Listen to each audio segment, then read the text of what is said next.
اور ایک ماہ کے دوران ملک میں پیٹرولیم مصنوعات کی کھپت میں 38% کمی آئی ہے۔ گزشتہ ماہ پیٹرول اور ڈیزل سمیت تمام مصنوعات کی فروخت کم ہوئی ہے۔ اسی پر مزید بتا رہے ہیں وہاب کامران۔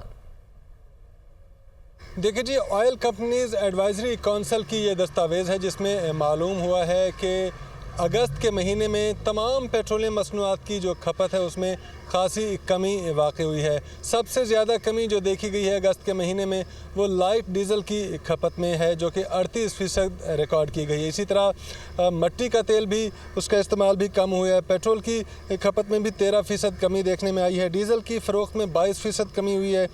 مٹی کا تیل 24% کم استعمال ہوا اگست کے مہینے میں، جبکہ ہائی آکٹین کی کھپت میں 27% کمی ریکارڈ کی گئی ہے۔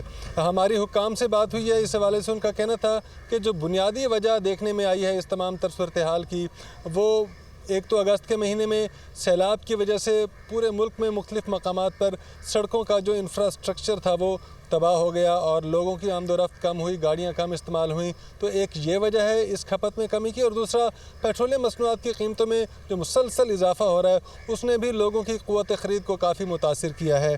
یہ بھی بتایا گیا ہے کہ اگست میں پیٹرول کی جو یومیہ کھپت ہے وہ 2,85,72,000 لیٹر ہوئی ہے، جبکہ یہی پیٹرول کا جو استعمال ہے جولائی میں 3,29,20,000 لیٹر تھا۔ ڈیزل کی یومیہ کھپت بھی 2,85,00,000 لیٹر تھی جولائی میں، جو کہ اگست میں کم ہو کر 2,22,00,000 لیٹر ہوئی ہے، اور باقی تمام پیٹرولیم مصنوعات کی کھپت میں بھی کافی کمی دیکھی گئی ہے۔